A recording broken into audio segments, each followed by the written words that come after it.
मौलाना सरदार अहमद साहब रहमतुल्लाह अलैह के पास ना एक बूढ़ी अम्मा अपना बेटा छोड़ गई।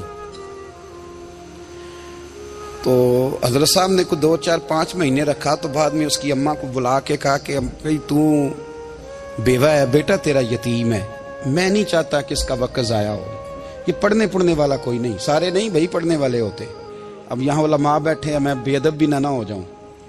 कुछ पूरे 8 साल लगा के भी आ जाते हैं, सनद भी उनके पास होती है। नाराज ना हो जाना, ये तो सब अच्छे लोग हैं। सनद होती है पर पता कोई नहीं होता।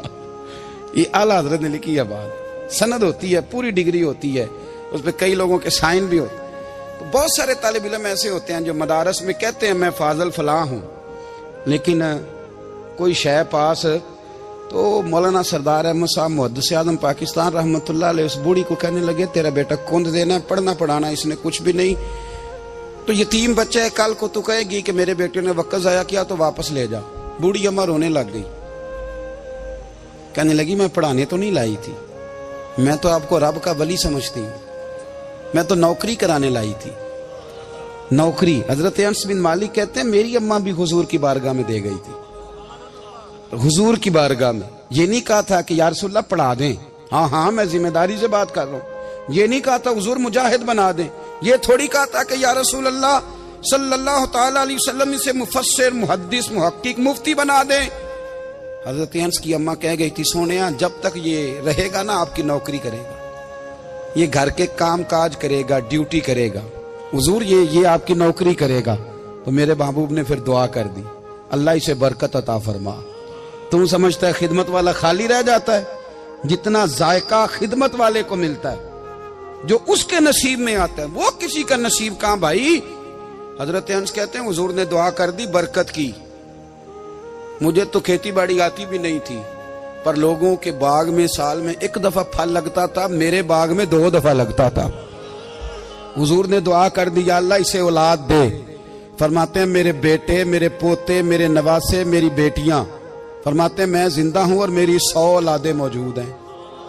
परेशान हो गया 100 सुन के बच्चे 2 ही अच्छे, 100 औलादे मेरी मौजूद हैं। हजरत अनस बिन मौलाना सरदार अहमद साहब के पास ना छोड़ गई बच्चा, कहने लगी हजरत जी मैं को पढ़ाने के लिए थोड़ा छोड़ गई हूँ, मैं तो इसलिए छोड़ के गई हूँ कि आप मेहरबानी करें, खिदमत कराएं। तो हजरत जी कहने लगे कोई ऐसा काम ही नहीं, खिदमत वाला क्या कराऊं। कहने लगी पट्ठे पवा लिया करो जी।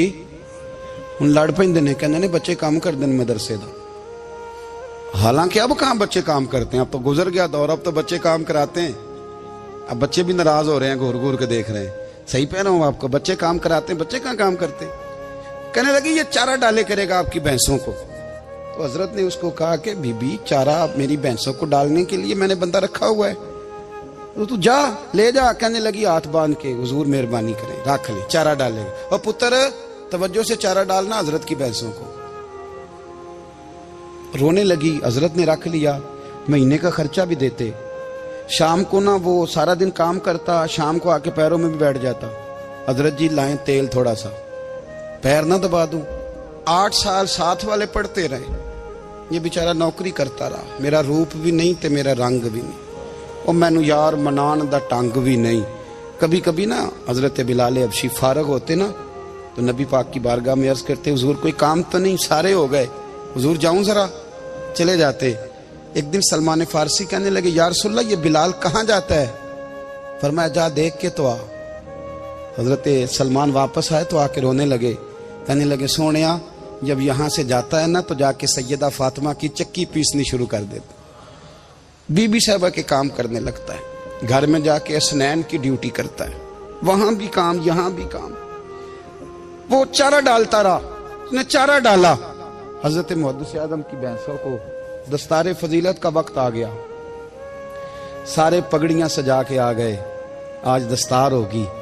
ये ना पीछे होके बैठ गया, चूंकि पढ़ा ही नहीं था तो दस्तार का है कि दस्तार तो उसकी जो पढ़ेगा, हमने तो पढ़ा ही नहीं, हमने तो यार पढ़ा, घर पढ़ा, ड्यूटी करी। हजरत मुहद्दिस आज़म रहमतुल्लाह अलैह के यहाँ जब ऐलान होने लगा ना कि अब दस्तार होगी, तो हजरत ने पहला ऐलान उसका फरमाया। तो मजा वाला बंदा कपड़े भी कदी कदी बदलता है ना, वो कहता है जिस हाल में भी था मैं पलट के देखने लगा कि पढ़ा पढ़ाया तो है, कोई शय नहीं। तो ये माजरा क्या है, पीछे से उठ के आए तो कहते हैं बाकियों की दस्तार किसी आलिम ने की, किसी सूफी ने की, लेकिन ये भैंसों को चारा डालने वाला जब आया तो मुहद्दिस आदम ने फरमाया पगड़ी के बाल को कोई हाथ ना लगाए, ये सारी दस्तार मैंने करनी है। और फरमाते हैं हजरत बाल भी देते जाते थे और आंसू भी बहाते जाते थे, माथा भी चूमते थे और फरमाते थे दस्तार के बाद चला तो नहीं जाएगा यार, मुझे तो इबादत भी नहीं रह गई, मुझे तो चाबियों को भी नहीं पता कौन सी कहाँ रहती है, जाएगा तो नहीं तू? तो रो पड़ा, कहने लगा सोनिया जाए तो वो जिसके पल्ले कुछ है हो, आता जाता तो है कुछ नहीं, मुझे किसने रखना है, मैंने कहाँ जाना है, इधर कहा तो इधर ही रहूंगा। वो उस तालिब इल्म के सारे उस्ताद भाई कहते हैं उसने दस्तार कराई, पढ़ा पढ़ाया कुछ नहीं, पर जो मसला अड़ जाता था ना, वो जो अड़ जाता था ना, वो जाके उससे पूछते थे तो किताबें खोलने की जरूरत नहीं पड़ती थी। हजरत बिलाल हबशी कभी सिपा सालार बने थे किसी जंग में, किसी सूबे के गवर्नर बने हो? बोलो तो सही यार, उनका तारुफ क्या था? नबी करीम के गुलाम। हुजूर के ना जो जाती मामलात थे ना, 20 अंसारी नौजवान थे जो हर वक्त नबी पाक के पास खड़े रहते थे कि हुजूर को हुक्म करें, 20, और 34 से लेकर 40 तक गुलाम हर वक्त हुजूर की बारगाह में रहते। हजरत बिलाल हुजूर के जाती मामलात की खिदमत करते थे, कोई ऐसी वो जो तबलीग की या दावत की या जंग की या जिहाद की कोई ड्यूटी नहीं वो करते थे, जाती खिदमत सरकार की। हजरत उमर फारूक वो शख्स हैं कि जिन्होंने कभी किसी बंदे को खातर में नहीं लाए हो, लेकिन जब हजरत बिलाल आते थे ना तो जनाब उमर उठ के खड़े होते थे, कुर्सी छोड़ते थे और फिर एक नारा लगाते थे, कहते थे या बिलाल अंता सैयदुना, बिलाल तू हमारा सरदार है यार, तू हमारा। यानी इश्क का ज़ौक पूरा करना उन्हें भी आता था। इसलिए मेरा मशवरा है, मेरी राय है, और जो मेरा हुक्म मानने वाले हैं उनके लिए मेरा हुक्म है कि ज़ौक ना कभी भी खराब करना, कभी भी ना ज़ौक ना खराब करना, अपना लुत्फ। मैंने कई दफ़ा, मैं पहली दफ़ा मदीना शरीफ हाजिर हुआ तो एक बाबा जी मेरे आगे आगे थे, तो उनको ना धक्के मार रहा था। वो सामने खड़े होते हैं ना, अल्लाह खैर फरमाए, अपनी अपनी ड्यूटी है ना, उनकी भी एक ड्यूटी है ना जी। तो वो धक्के मार रहा था तो बाबा उसे कह रहा था तेरी खैर होवे पहरेदारा, रोजे दी जाली चुम लैन दे। उन्हें फिर धक्का मारिया तो फिर उन्हें कहता तेरी खैर होवे पहरेदारा। मैंने, वो बिल्कुल अनपढ़ बाबा जी थे, पर मुझे उन्होंने बहुत बड़ी बात समझा दी, मैंने उनसे बड़ा सीखा, मिंबर पे जिक्र कर रहा हूं। वो तीसरी दफा फिर धक्का मारा, तेरी खैर होवे पहरेदारा, रोजे दी जाली। तो बाबा जी बाहर निकल आए तो मैं भी पीछे निकल आया। तो मैंने कहा बाबा जी यहाँ कुछ इन्होंने बांग्लादेशी और हिंदुस्तानी भी रखे हुए हैं, पर ये तो अरबी था खालस, ਉਹਨੂੰ ਕਦੋਂ ਤੁਹਾਡੀ ਵੀ ਸਮਝ ਆਉਂਦੀ ਸੀ? ਤੁਸੀਂ ਪੰਜਾਬੀ ਦਾ ਸ਼ੇਰ ਸੁਣਾਈ ਜਾ ਰਹੇ ਹੋ। ਕਹਿੰਦੇ ਪੁੱਤਰ ਮੈਨੂੰ ਵੀ ਪਤਾ ਹੈ ਉਹਨੂੰ ਨਹੀਂ ਸਮਝ ਆ ਰਹੀ, ਪਰ ਮੈਂ ਤੇ ਆਪਣਾ ਰਾਂਝਾ ਪੈ ਰਾਜ਼ੀ ਕਰਦਾ ਸੀ।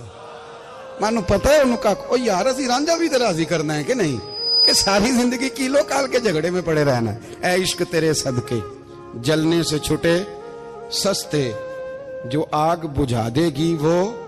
और एक जगह पे आला हजरत कहते हैं जान दे दी वादा दीदार पर, हमने जान दे दी। हाँ, खाली उसने वादा किया था कि आऊंगा, आया नहीं था, पर जान हमने पहले दे दी। तो इसलिए ना ज़ौक, शौक, प्यार, वारफ्तगी, मोहब्बत असातिज़ा के लिए, बुजुर्गों के लिए, उलमा के लिए, मशाइख के लिए, बड़ों के लिए ना ज़ौक ना कभी खराब होने पाए। अल्लाह आपको सलामत रखे। और कुछ दुआएं मैंने दे दी हैं, कुछ अल्लाह